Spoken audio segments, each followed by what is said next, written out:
The collection of scumbags known as Creation Ministries International recently put out a pamphlet called Question Evolution, containing 15 questions that supposedly attack the basis of evolutionary theory, and that's been brazenly peddled by the group of tosspots known as PP Simmons. Lapkind77 has organized a collaborative response from a collection of excellent YouTubers, and this is my contribution. Please check out the video description for links to all the other users and their responses, and consider subscribing to them. I'm responding to question 5, and this particular piece of crap goes like this. How did new biochemical pathways which involve multiple enzymes working together in sequence originate? Every pathway and nanomachine requires multiple protein enzyme components to work. How did lucky accidents create even one of these components, let alone 10 or 20 or 30 plus at the same time, often in a necessary programmed sequence?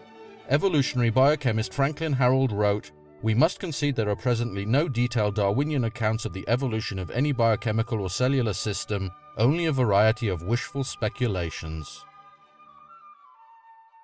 It really is difficult to express the number of levels on which this question fails. In fact, it's so loaded with ignorance and misinformation that it wouldn't surprise me if at any minute it collapsed under the gravitational field generated from the sheer weight of stupid that it contains.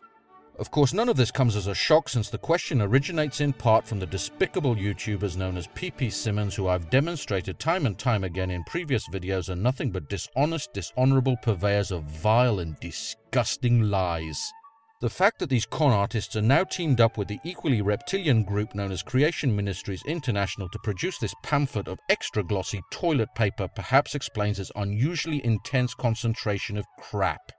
With that said, I'll now explain why this question fails in every way imaginable, and why you'd be better off not reading the rest of this document and instead putting it to much more productive use. Firstly, the question itself commits the logical fallacies of the arguments from ignorance and personal disbelief. This again is no surprise, since this faulty reasoning is a favorite approach of most creationists. The fact that the questioner is unaware of how such biological pathways may have evolved says absolutely nothing about whether they did or not. It only speaks to their colossal ignorance on the subject and/or their willingness to blatantly lie about it. In fact, just the most cursory of searches in the scientific literature reveals dozens of peer-reviewed publications in exactly this field. So while creationists might consider this to be a deep and intractable mystery, it seems that the professionals who've dedicated their lives to training and working in these areas do not. Of course, in response, the creationist will predictably find an intricate biochemical pathway whose evolutionary heritage has not been fully mapped out in detail, and claim that it's impossible to believe that the said pathway arose via evolution. The creatard's incredulity at this possibility once again has no bearing on the truth content of the claim, but again this is a typical creationist tactic. Instead of attempting to generate evidence to demonstrate that such pathways cannot evolve, creationists merely assert that they cannot and expect to be taken seriously. Secondly, the implication that such metabolic pathways arose solely by lucky accidents clearly demonstrates either an Olympian level of dishonesty from the creationist, or that when it comes to evolutionary biology, he can't distinguish his gluteus maximus from his articulatio cubitae. Since we're at least dealing in part with PP Simmons here, both possibilities may equally apply, but there's little doubt that this statement is indeed seasoned with a generous sprinkling of deceit. In reality, no scientist claims that evolution is a random process, because the random element of mutation is shaped by the distinctly non-random process of natural selection, something which professional liars like these are determined to ignore. I've personally pointed this out to PP a number of times in my rebuttals to the seemingly endless torrent of verbal sewage emanating from their YouTube channel, and yet they seem to be intent on ignoring this critical linchpin of evolutionary theory and instead propagating their grotesque mischaracterization of it. Thirdly, it's perhaps understandable why the idiot asking this question can't understand how multi-step pathways arose at the same time, because creationists are the only ones who believe that complex biological systems can pop into existence ex nihilo, fully intact and functional. Their inability to distinguish their belief in magic from the tenets of evolutionary biology therefore only serves to highlight the sheer magnitude of their intellectual atrophy.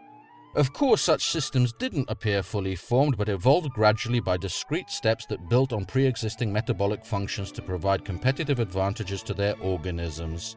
We've observed the appearance of such discrete functions in the present day, both in the laboratory by the development of the ability to utilize citric acid as an energy source in bacteria grown under the appropriate selective pressures, and in the wild by the appearance of novel enzymes capable of allowing bacteria to utilize nylon oligomers as carbon sources.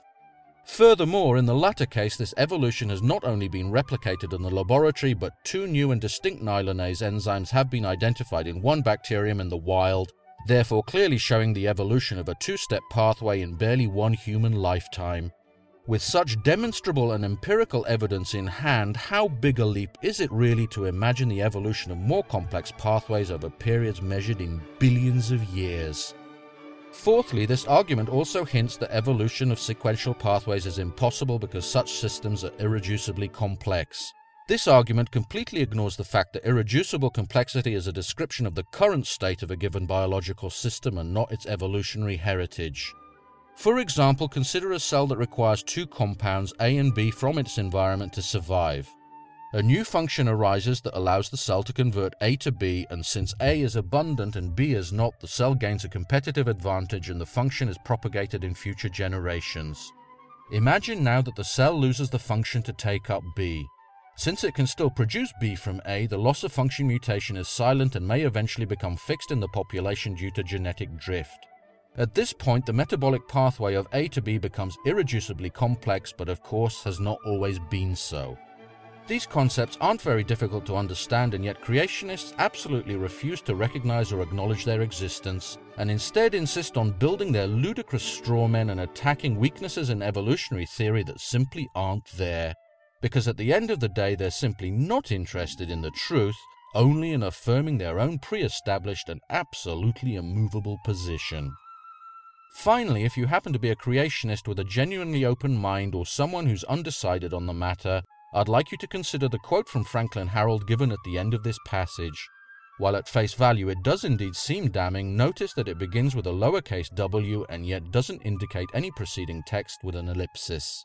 There's a reason for that, and that's presumably because the authors of this deceptive little rag didn't want you to realize that this line from Harold's book, The Way of the Cell, is preceded by the words, "We should reject as a matter of principle the substitution of intelligent design for the dialogue of chance and necessity, but..." This putrid and foul quote mine should quite clearly demonstrate that these individuals are willing to plunge neck deep into the sewage of their own making in order to perpetuate their filthy little lies, and underscores the dishonesty and ignorance I've been pointing out throughout this video. But I don't want you to take my word for it. I urge you to take some time and sit down at a computer and check for yourself using reliable and unbiased sources. If you do that with a truly open mind, you'll very quickly discover that your God is a lot more impressive than the petty conjurer being peddled by these charlatans who are lying to you in order to propagate their archaic and demonstrably ludicrous beliefs, while quite possibly picking your pockets into the bargain.